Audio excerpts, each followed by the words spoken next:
Are we live? Mhm. Hello, everybody.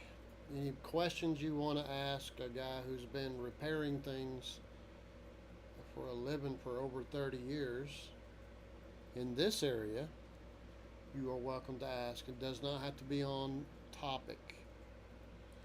Uh, Today was a very hot day where I'm at. This is in the next to the last day of July, soon to go. We're into August. As a matter of fact, I have a metal roof ahead of me, two jobs ahead of me. I got to finish up remodeling a mobile home, and then I do ceramic tile in a bed and breakfast home that's from the 1800s. And then the frame for an addition onto a shed is already built, and I need to put the 2x on it and then the metal on that. So, yeah, I'm getting ready to go on to one of the hottest jobs in the hottest month. Yeah. And I know is the hottest month, but why would I be talking about getting ready for winter? If you notice all the big corporations, they start getting rid of all the air conditioners and the fans and all that stuff right about this time. Matter of fact, you might hit the bottom of August and you're like looking for a window unit because yours went out or something. Can't find nothing. And they're all out. They're like, oh, well, this season is over. No, it ain't. It's still hot, you're saying. The reason is because they know that the next market will be for those things that are more oriented toward the months ahead. And I would like to mention that. Sorry. What's going on? We forgot to put on air. Oh. So I would like to mention, so like when you start seeing Halloween decorations start showing up in Lowe's, they're well aware of the weather that's coming. So I would suggest this. The end of October in this area quite often means sleet and freezing temperatures. Really wild. Kids will be in like fairy dresses and really light clothing, and it comes down freezing. It doesn't happen every year, but it happens a lot of the time. So, August, September, October, you start getting cold temperatures. So, do you want to wait until the cold temperature here before you start fixing things? By the way, I started giggling when he told me the topic. Yeah. She's like, "Oh no, that's nuts." But what I'm going to tell you is, if you haven't bought your propane, let's say, Oh, that gets expensive. you need to go ahead and get your propane before the propane prices go up with the winter coming. When the temperatures start changing, those prices go up, right? So if you're having to buy propane, you need to go ahead and get your propane. Start thinking about getting propane now instead of waiting until it's cold and you're like, oh my goodness, we're getting low. We don't want to run out in the dead of winter. How about you get your propane cheaper now as opposed to waiting until later? And that applies to other things. Like I was in day before yesterday, I went in to buy a vacuum cleaner to clean the carpet because I didn't want to use my wife's vacuum cleaner because the last time the guy that used it just about burnt it up. I'm so So mad. like I went and bought another vacuum cleaner at a thrift store. It's, what was it? It's the one that helps people build houses.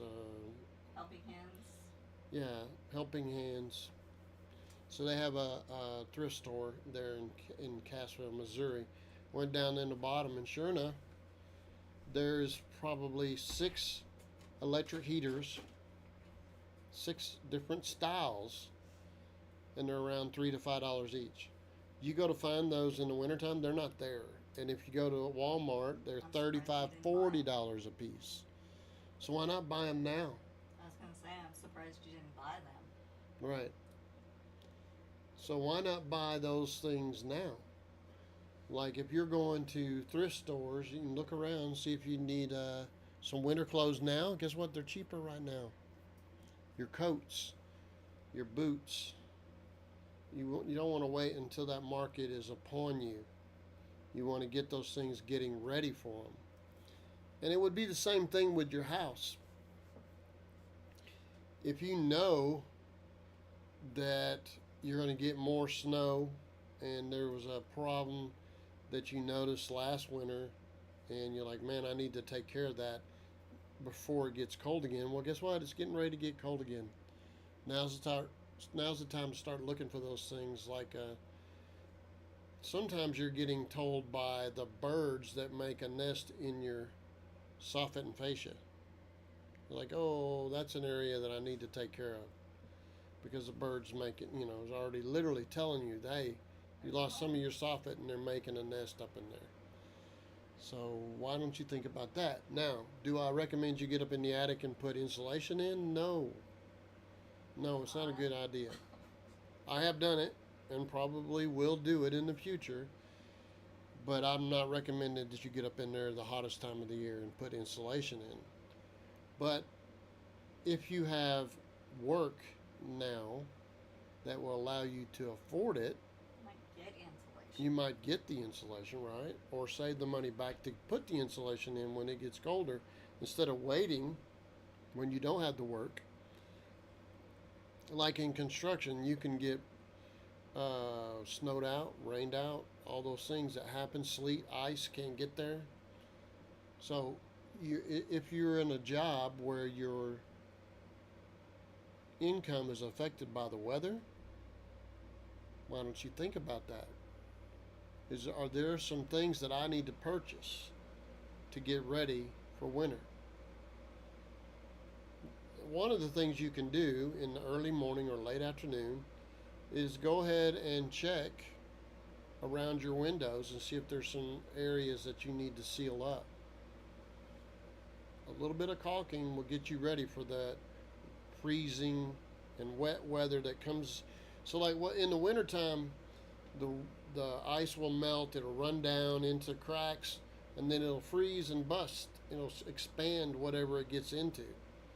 So that would be an area that you would need to get to in the early morning or the late afternoon when it's not so hot. Get out there and seal up all those cracks, because it also helps you with heat, but most importantly it helps you with the cold weather coming in, and your maintenance is required. It's hard to do that because the caulking literally is damaged by being frozen. It just comes out runny if you let it freeze.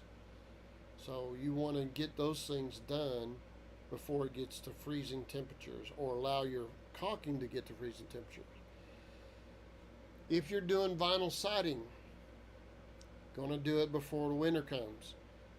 Remember that once it gets to freezing temperatures, that vinyl siding wants to crack instead of cut, or even whenever you go to slap it together, snap it together, that vinyl siding will crack pretty easily when you get near freezing temperatures or in lower.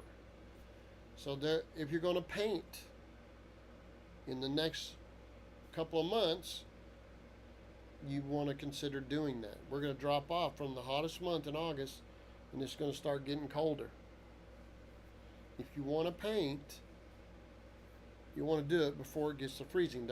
There is paint that allows you to paint after freezing, but the choices are limited. So I would suggest start looking at the areas that you need to maintain on the outside of your house. Start looking at it. When it comes to mobile homes, you have the regular perimeter check, which is going around the skirting to see if an animal dug underneath.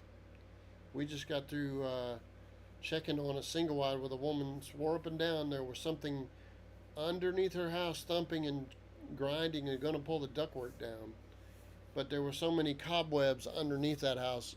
Pretty sure it wasn't an animal of any size at all.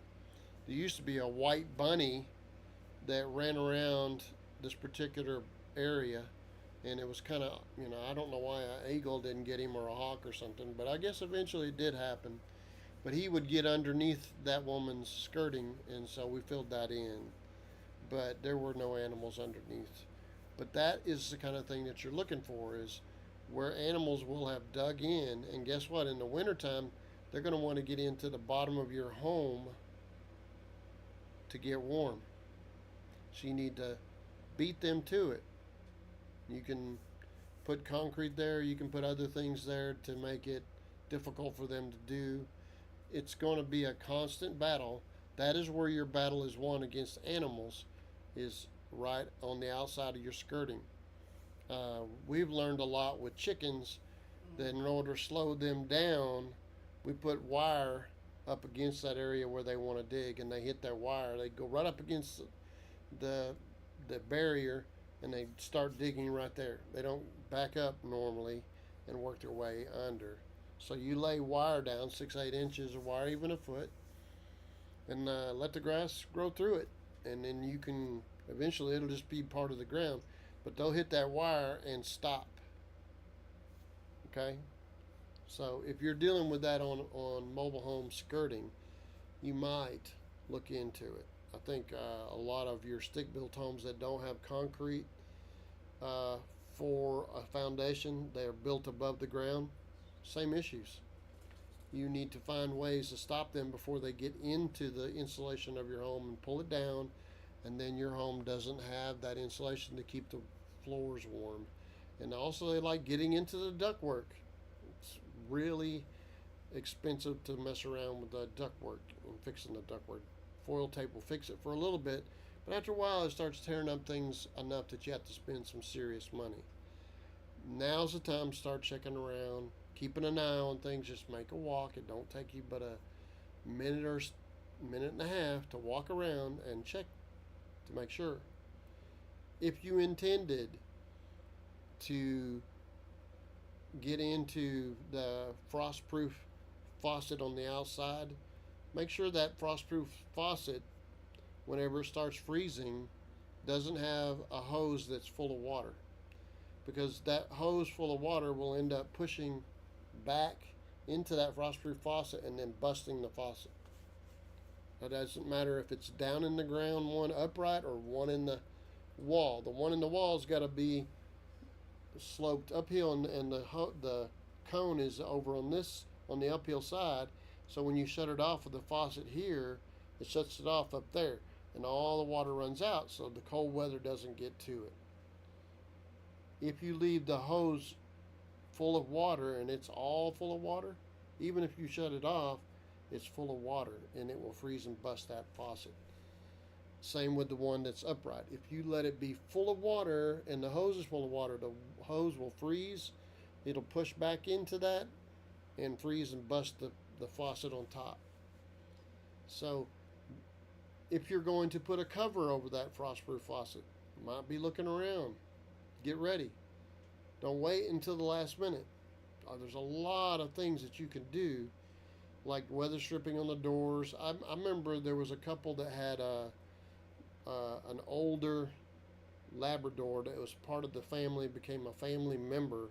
But every year that dog would dig at the door to let them know they need to let me in.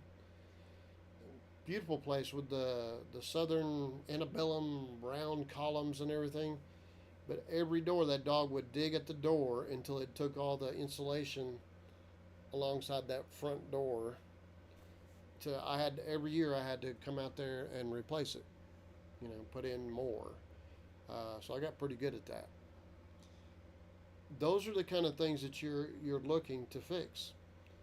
The areas of gaskets around windows, the doors particularly. And if we have an issue with dog door getting wore out. So now we have bigger dogs, because my wife, for whatever reason, likes the Great Danes, and I do too. But you know, she wanted them, and now we got. I notice a dog that constantly sticks his nose through that dog door to see if he's in trouble. So he got in trouble because he's not going outside. He's a puppy. But anyway, that door now is going to have to be replaced. So why would I wait until it's freezing cold, the wind's blowing? One of the things we had to do on our door, since it's facing the exact area that the wind's coming, we had to put weight at the bottom of it. So I put some great big old washers and nuts, big ones, and put a bolt through it and hold it all together. So it holds it down. The wind isn't going to blow like that very easily. So one of the things too is to keep an eye on your dog door. If it needs to be, you know, I don't know about you guys, but I had an issue with, let's see, a LED jumping rope. How do you like that for a guy wanting to? 64-year-old. I'm 64. I'm wanting to do jump rope. It's been 6 weeks now, and we still haven't received it. Don't get me wrong. The first 2-3 times they just didn't even leave, and they said, "Well, you know, we wanted to get our money." What was the deal? They said that they didn't have it. They didn't have it, so we had to send it back. Well, we didn't have it either. How are we going to send it back? They weren't going to give the money back until we sent it back. So That didn't I had happen. to argue back and forth with them. So then we went to another one, or that same one said, "Well, we'll give you 2 non-lighted ones instead of the 1 lighted one." You know, by the way, the reason I needed the lighted one is because in the mornings I get up quite often in the wintertime. Early. It's still no light outside, and I would like to see where that jump rope is so I don't trip Supposed over to it. be there tomorrow. or Yeah, the it's next day. supposed. Guess what? USPS sent this one that's supposed to be here tomorrow to New York from Georgia instead of Yeah. from Georgia to here. Anyway, the next thing that happened was we went to another company, and that company, that one ended up getting stolen in the USPS. Mhm. So 6 weeks later, we're still trying to get a lighted jump rope. That might be the case with your dog door also, or any other piece that you're trying to order online. I quite often have told people, hey, you know that vent up there, that whirlybird vent, is going to let the hot air get pulled out of your attic when you actually want to keep it in the wintertime. So a lot of people climb up there and put a cover over that. You'll see plastic bags a lot. As a matter of fact, I've seen plastic bags on there and even cloth on commercial buildings, and the owners of the buildings just forget that Take it off. and it just ends up being this pile of stuff every year. They remember to put it on to cover it up for they don't lose, you know, they don't have cold air rushing through. So that ends up with a bunch of rotted mess around that whirlybird. But you might consider getting a cover for that whirlybird, if you will, that vent, if you're in the habit of using that. Again, you would want to order it or go get it so that you have it. I have generally tried to stay away from those things. I would like to use what we've got on our chicken brooder, which is a big vent that comes on at a certain temperature. It doesn't pull the heat out of the roof until it's 120 or whatever it is you set on it, and then it moves a lot of cubic feet out of that area. So that's what we do to keep the little baby chicks from getting too hot in the brooder area. Now, that you can do the same on a house, you do it on the ends. You don't have to put it on the roof. You can put it on the end and then vent from the other side. If you were having issues with attic rain, that might be something you might want to consider too. I know that's an odd name, attic rain, but you could look into it. It actually comes from when the temperature on the outside is really cold and your heat is underneath, and it gets into that air where that it freezes against the ceiling, and then wherever that roof warms up, it melts all that and starts dripping, and then you end up stains on your ceiling, and that's called attic rain. One of the ways I suggest you could deal with that is you could turn on some kind of ventilation to pull that out. So that is more along the lines. You might also consider looking into tightening up all of your electrical outlets, because whenever you use a lot of like electric heaters and such, it swells up the contacts. The wire gets larger, and then when it shuts down, it cools down. It's marginal, but it keeps making outlets burn up, been my experience. So you might want to look into tightening up those. That means you have to turn the breaker off. You can get you a little plug-in tester, turn the breaker off to that, tighten those up with, pull it out, tighten it up with a screwdriver, and then put it back in. That way you're not burning up the wire and or the outlet, because that loose connection causes it to arc and get hotter and hotter. And then your breakers are the same way. If you're scared of it, you don't have to have an insulated screwdriver, but you do need to turn your main breaker off, or you could wrap up your screwdriver with electrical tape if you're worried about it. But you need to tighten up all the screws on all your breakers, because during the summertime also everybody's using a lot of electricity, something we take for granted. So these are things that you can do to get ready for winter, because winter is going to have its own challenges. You're not going to want to do these things in the dead of the winter with the snow on the ground and having to go outside and figure out, why am I having these problems now?